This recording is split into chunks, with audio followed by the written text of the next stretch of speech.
What's going on, everybody, and welcome here into the Refresh Network.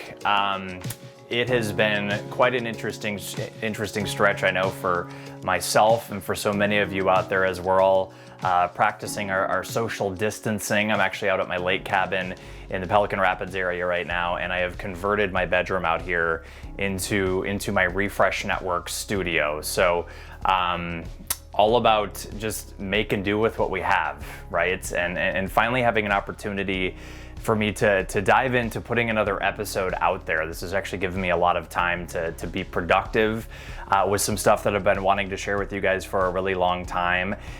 And that includes this episode that I have for you today with Kevin Hines. Now, Kevin Hines was actually in the Twin Cities several months ago. I actually shot this interview back in October. He was speaking at the 50th anniversary gala for People Incorporated. They do such amazing work around mental health and for mental health in the Twin Cities. And Kevin was nice enough to set some time aside to sit down and chat with me before he spoke at the gala. Now, if you have never heard of Kevin Hines, maybe you know the name, you're not, just kind of a refresher on his story. He has a really powerful story to share. Kevin, back in the year 2000, attempted suicide off of the Golden Gate Bridge in San Francisco. And Kevin is one of just 39 people to ever survive jumping off the Golden Gate Bridge. And he now travels the country, travels all over the place, sharing his story and promoting his Be Here Tomorrow message. And it's a message that I definitely wanted to bring to all of you here on the Refresh Network, because I know, you know, suicide is one of those things, even just hearing that word can feel really, really intense and can feel really, really scary. But I think that in the broader context, and if we're going to talk about mental health, it needs to be talked about, because I know so many people out there are struggling with things like suicide ideation and thinking about suicidal thoughts and oh my gosh, what does that mean if I'm having those thoughts and all of that. And I really think it's an important conversation for us to have, and I hope that there's some nuggets from this conversation that you guys can take with if you do find yourself struggling, or if you have a loved one that struggled with this before. So I invite you to just open up, absorb this story, absorb the message from Kevin Hines, and without further ado, let's get into it. Kevin, thank you so much for joining us. Thank you for having me. I appreciate it. Welcome to Minnesota. You know, going back to that day on the bridge in San Francisco, it's a day that I'm sure you've talked about a lot, and I know that it's a big piece of obviously the work that you do. What do you remember about that day? What do you want people to know about that day? Well, I remember it vividly. Yeah. It was the single worst day of my life, but some would say the best, because I got to survive. Being tragically suicidal in a place of such immeasurable pain, I remember vividly the fall and the hit and resurfacing, but more importantly, I remember the miracle that was the survival. A woman driving by in a red car who saw me go over at the moment of my attempt, called her friend in the United States Coast Guard, which was the singular reason that they got to me in a position before I would set in hypothermia, which is a 3-minute window. In the water, flailing around, swallowing salt water and spitting it out, praying that I would live, having an instantaneous regret for my actions once I left that rail. Something began to circle beneath me, and I thought it was a shark. I thought, you gotta be kidding me. I didn't die jumping off the Golden Gate Bridge and a shark is going to devour me. And I'm really trying to punch this thing, this creature, and it turned out that a year later, a man wrote into a TV show I was on promoting a suicide prevention campaign after my attempt and said, "Kevin, I'm so very glad you're alive. I was standing less than 2 feet away from you when you jumped. Until this day watching this show, no one would tell me whether you lived or died. It's haunted me until now. By the way, there was no shark like you mentioned on the show. You thought there was, but there was a sea lion. And the people above looking down believed it to be keeping your body afloat until the Coast Guard boat arrived behind you." And yes, we could talk about that day and the instance that occurred, but I think more importantly, it's is a miracle of the story is that I survived. Getting to the hospital, it was a debacle in itself, and having one of the foremost back surgeons on the West Coast leaving the hospital that day to go somewhere else, be somewhere else, do something else, sees me, opts to stay, does my surgery, the first and only of its particular kind, invented it for my situation. It's never been done again. The only reason I get to walk, stand, and run. Of the 39 Golden Gate Bridge jump survivors, only 5 of us get to do that. 99% of those who've attempted off the Golden Gate sadly never get to tell their stories. So I'm grateful to be anywhere, so I'm certainly grateful to be here with you. Yeah. So 39 people have survived? 39 people have survived. That's about 1% of those who've attempted. And I've heard you say before, and you just mentioned it, when you let go of that rail, instant regret? Complete regret. 19 of the 39 Golden Gate Bridge jump survivors. Now, mind you, there are only about 25 alive today because many have died of natural causes as they've aged out. So of the 25 remaining alive today, 19 have come forward after I came forward and said they all had the same instant regret that I did. Wow. And you now, I mean, your life's work, it seems, from the outside looking in, is about spreading awareness to other people. You're obviously here in Minnesota talking today, sharing your story. Why do you do the work that you do now? I do the work I do now because of the same reason I did it back 7 months after my attempt. I started 7 months after my attempt speaking about my story after 2 clergymen suggested I do so. And I brushed them off. I was reluctant. I didn't want to do it. And I went and I talked to a group of 7th and 8th grade kids in the same school I had gone to as a kid. And they were in their Catholic uniforms, and I thought, who is this going to help? Why am I doing this?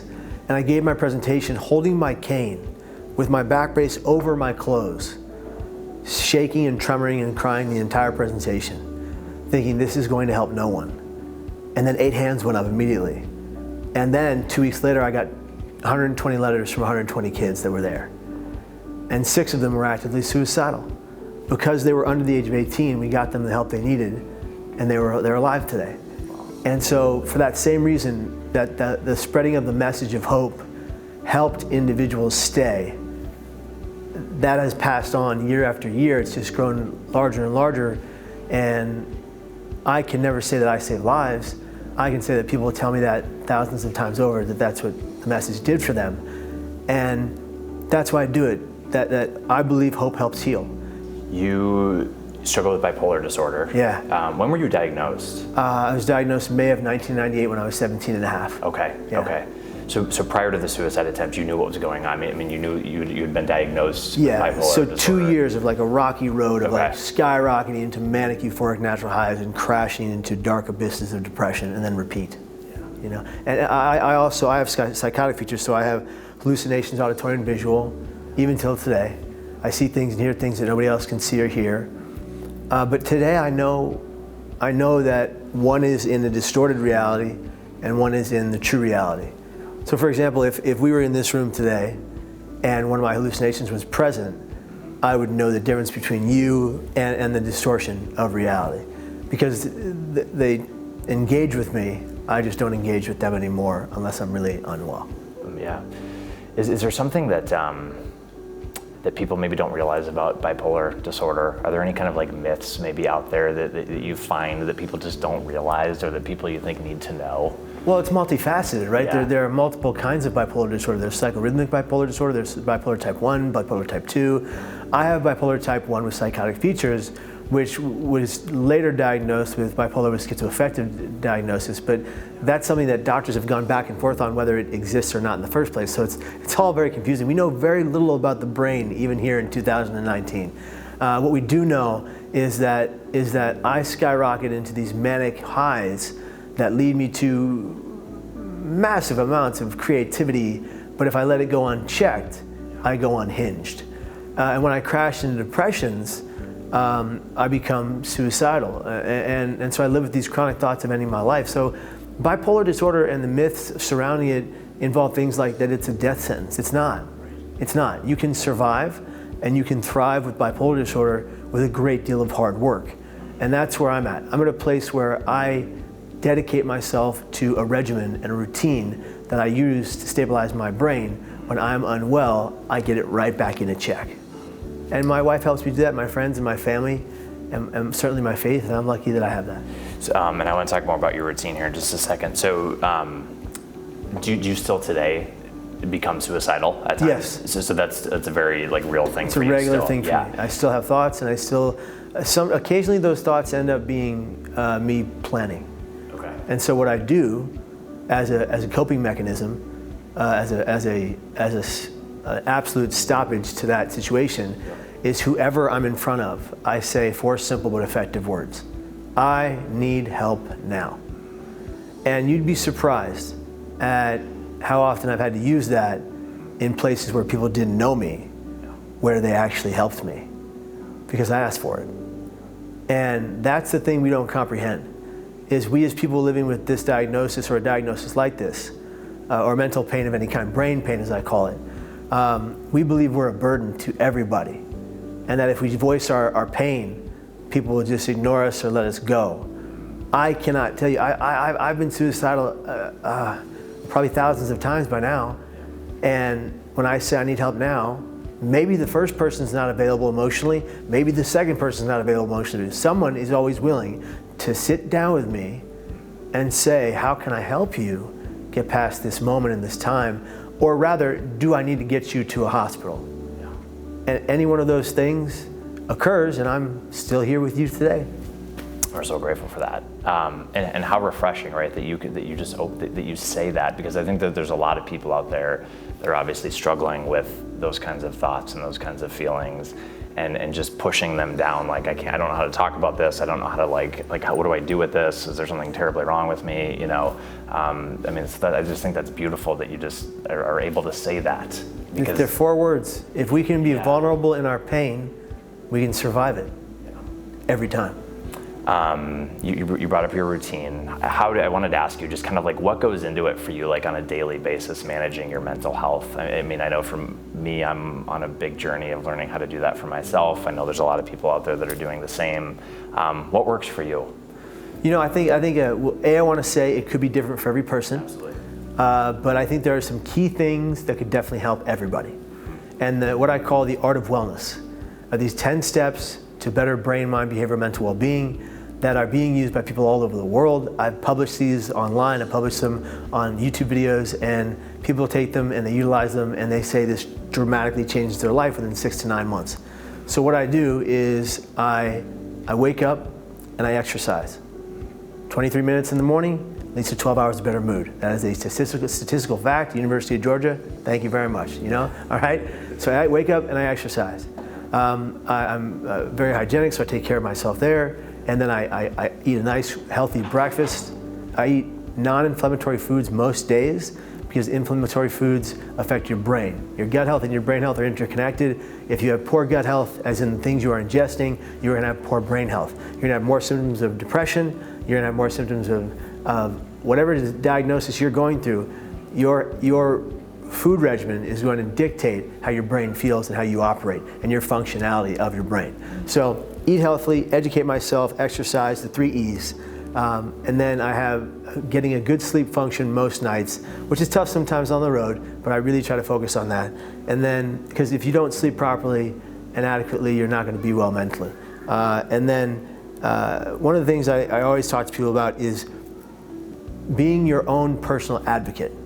So not just advocating for the rights of others and the well-being of others, but advocating for your own personal wellness and well-being and your own self-care. Everyone says self-care is the best care. It's kind of an overused term, but it's no more true than it's so true. All of these things are combined into a 10-step plan, but at the end of that plan is a mental health emergency plan all to itself. So at the end of my 10 steps, I have, in case of emergency, created a peer personal network of people that love me, that know when I'm unwell or unhinged, to say, hey, to call my doctors who have release forms signed by me so that they can have access to my mental health care. So that if my wife or my father or a couple people that are really close to me need to call any of my doctors and say, how is Kevin doing in his last session? Is there anything you noticed that was odd or off? I'm worried that he's suicidal. They're all privy to that treatment plan. So we're all locked into one program, so that if I don't see myself spiraling downward, somebody else who loves me will, and I'll be safe. Has it been hard for you to like lean into other people? And I'm just, for me in my own life, I'm finding that a big part of, maintaining my mental health is learning how to like open up to people, be vulnerable, be seen, right? It's almost like you hit a point where eventually it's like, I kind of can't do this on my own, right? And so it seems like you have a beautiful support of people around you. I'm just curious if that's been a difficult thing to learn how to do, to kind of like allow people to be there for you initially when you need them. Initially, it was really hard. Yeah. For over a decade, I was a mess. Yeah. After my attempt, it was like, before and after my attempt, it was a debacle. I was all over the place. Yeah. And 8 psych ward stays since from 2000 when I jumped to 2011, 8 psych ward stays, all from suicidal ideation and psychosis. So I would go up and I'd come down. I'd be on a level playing field. I would be following that routine, and then I'd go off the routine, on the routine, off the routine. And so it's a balance, because I still deal with that today. I'm not going to sit here and lie to you and say that I'm on the routine 24 hours a day, 365. That's not accurate. Right. I fall off the plan, and when I do, I have to get back on the horse and I have to keep moving forward. What I don't do is ever let the suicidal ideations take me to the place of attempting. That's the difference. There's so many people out there that I know will be watching this that are going through something really tough, and there's a lot of brain pain, as I know you refer to it, and a lot of suffering and a lot of just really hard stuff going on out there in the world. If you could summarize, like in all the work that you do, like one central message that you want people to hear and like maybe take away from this conversation, what is that? I think that the central message that I would suggest is that today is not tomorrow. Just because you're in a world of pain and hurt right now doesn't mean you don't get to have your beautiful tomorrow, but you have to be here to get there in the first place. I think people in that desperate emotional pain shut off. All they see is suicide is the option. That's their only choice in their mind. They can't see what is to come. And the second piece to that is that we're all going to die. We're all going to exit this earth at some point. We're mortals. Why not give it time for things to change? And as my father would say, with hard work, nothing good ever came without it. My mom taught me something that I'm not good at all the time, but I'm good at most of the time. She taught me to be kind, compassionate, loving, and caring, and empathetic to every single person I ever come into contact with, no matter their behavior toward me. I think that's the greatest of life's most valued lessons. If we can be good to each other, then in that pain, we can help each other survive. What's the biggest thing that the pain has taught you? Oh, the biggest lesson I've learned about pain is that it's inevitable. It's coming for all of us, but suffering is optional. I put out a thing on social media asking people to ask questions of you, and one thing that somebody mentioned, what do you say to somebody that's suicidal? Like if somebody, I know that's such a heavy thing for a lot of people, oh my gosh, I don't know what to say to this person, or I don't know how to help them. Do you have any advice for that if you have a loved one that's in that space? I have said it many times to people who are suicidal who come to see my presentations, and I say just this: you're beautiful just as you are. You're perfect just as you are. You're 1,000 times greater than the worst thing you've ever done. And suicide doesn't have to ever become the solution to your problem. It is the problem. And I say that, if nobody else says it today, I love you and I want you to stay. And I leave them with that. And so far, they stay.